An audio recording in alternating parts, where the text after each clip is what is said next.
Greetings, this is Spec Ops 56, coming to you from reloading bench number 1 here in the man cave.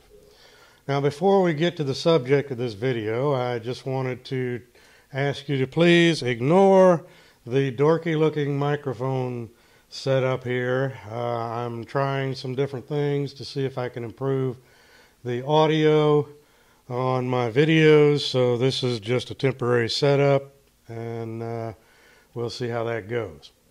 Now, the subject of this video is my new Sccy, or as it's pronounced, Sccy Industries CPX2 Generation 2 9mm pistol. I just purchased this from Bud's Gun Shop online for $265 delivered, which is a hell of a deal.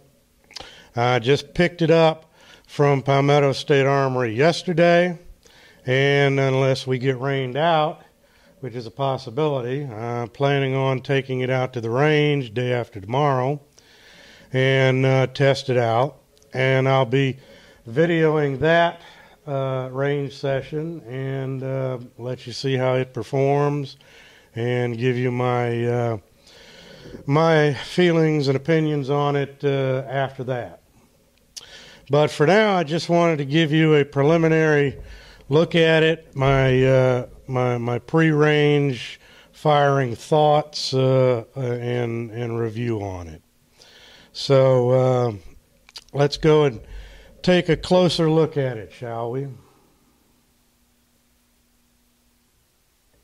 First, we'll take a look at what comes in the box besides the gun itself. You get this nice little thank you card. You get this card here that has a discount code for buying a holster and a Arma laser sight if you want. You get this nice owner's manual.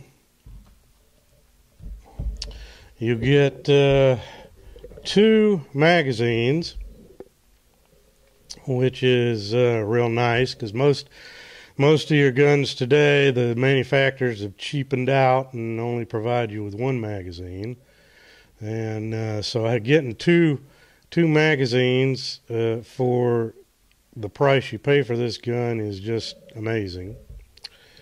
Okay, you get 2 flat base plates to replace the finger grip base plate if you prefer a flat base plate.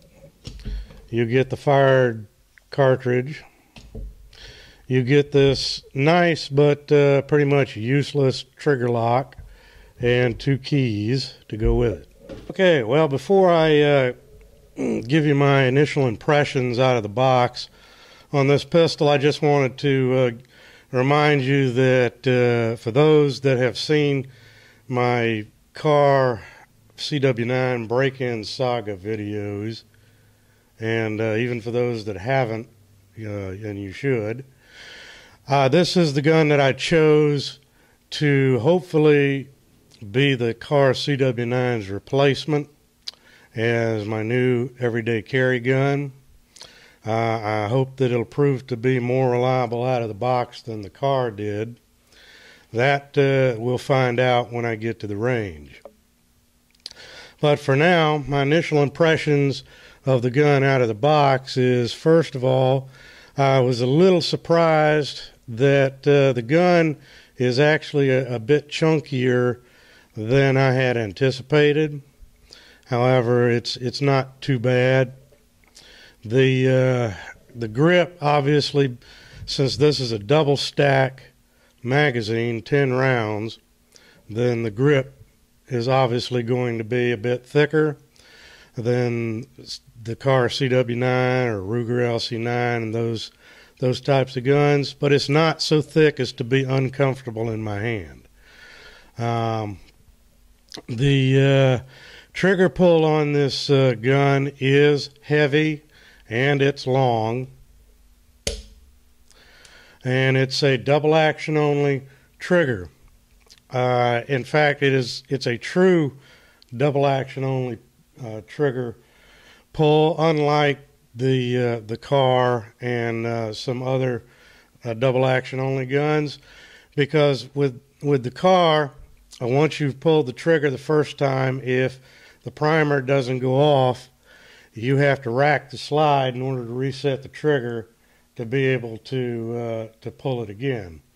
Whereas this one is a true double action only, so that you pull it, if it doesn't go off, you could pull it again. Now, I like that feature.